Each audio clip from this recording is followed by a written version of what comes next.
السلام علیکم ورحمۃ اللہ وبرکاتہ۔ علوی خاندان کی ایک عورت کا واقعہ۔ علوی خاندان کا ایک شخص بلخ میں رہتا تھا جو عجم کے شہروں میں سے ایک شہر ہے۔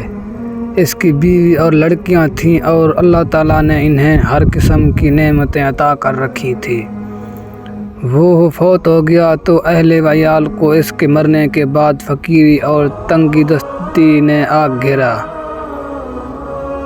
اگر کسی دوسرے شہر چلی گئی تاکہ دشمن کے طعنوں و تشنیع سے بچیں۔ اتفاقاً ان کا نکلنا بھی سخت سردی کے موسم میں ہوا۔ جب شہر میں داخل ہوئیں تو اپنی لڑکیوں کو ایک غیر آباد مسجد میں بٹھایا اور خود ان کے کھانے کے بندوبست کے لیے چلی گئی۔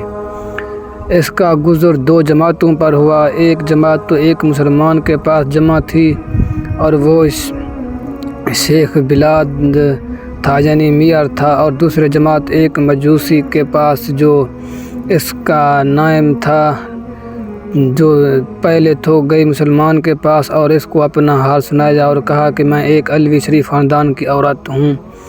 اس نے کہا کوئی گواہ لا میرے پاس کہ واقعی تو ایک علوی عورت ہے۔ اس نے کہا میں ایک اجنبی عورت ہوں، اس شہر میں مجھے کوئی نہیں جانتا۔ چنانچہ اس شیخ والد نے منہ موڑ لیا اور وہ عورت شکستہ دل ہو کر چلی گئی۔ پھر وہ اس مجوسی آدمی کے پاس گئی اور اپنا حال اس کے سامنے بیان کیا کہ میرے ساتھ لڑکیاں ہیں اور میں ایک علوی شریف خاندان کی عورت ہوں۔ تو شیخ بلد کے پاس جانے کا سارا قصہ بھی بیان کیا۔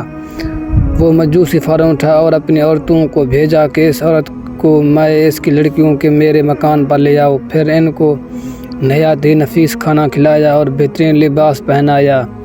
جب آدھی رات ہوئی تو شیخ بلد نے خواب میں دیکھا کہ قیامت قائم ہو گئی ہے اور جھنڈا رکھا گیا ہے نبی پاک صلی اللہ علیہ وسلم کے سر انور پر، اور ایک محل ہے سبز یاقوت کا جس کے کنارے یاقوت کے ہیں اور اس میں مرجان کے یاقوت جڑے ہوئے ہیں۔ پھر کہا شیخ بلد نے یا رسول اللہ صلی اللہ علیہ وسلم یہ محل کس کا ہے؟ آپ صلی اللہ علیہ وسلم نے فرمایا یہ مسلمان کے لیے ہے۔ اس نے کہا یا رسول اللہ صلی اللہ علیہ وسلم میں مسلمان ہوں۔ تو آپ صلی اللہ علیہ وسلم نے فرمایا میرے پاس گواہ لاؤ تو واقعی مسلمان ہے۔ وہ سن کر حیران رہ گیا تو نبی پاک صلی اللہ علیہ وسلم نے فرمایا وہ علوی عورت جب تیرے پاس آئی تھی تو نے بھی یہی کہا تھا کہ میرے پاس گواہ لا کہ واقعی تم علوی عورت ہے، تو اسی طرح تم بھی گواہ لا میرے پاس کہ واقعی مسلمان ہے۔ جب خواب سے بیدار ہوا تو نہایت غم زدہ پریشان تھا۔ بیدار ہوتے ہی دریافت کیا کہ وہ عورت کہاں ہے۔ جب معلوم ہوا کہ وہ عورت مجوسی کے پاس ہے تو اس نے آدمی بھیجا کہ مجوسی کو میرے پاس لاؤ۔ چنانچہ وہ لایا گیا تو اس نے اس کو کہا کہ میں عورت علویہ تجھ سے مانگتا ہوں مایا لڑکیوں کے۔ اس نے کہا یہ کام بہت ہی مشکل ہے اور مجھ کو بلا شبہ بہت برکت حاصل ہوئی ہے۔ شیخ البلد نے کہا مجھے سے 1000 دینار لے لیں اور ان کو مجھے دے دیں۔ اس نے جواب دیا یہ بہت مشکل کام ہے، میں واپس نہیں کروں گا۔ مجوسی نے کہا جو چیز آپ چاہتے ہیں میں اس کا زیادہ مستحق ہوں، اور وہ محل جو آپ نے خواب میں دیکھا ہے وہ میرے لیے بنایا گیا ہے۔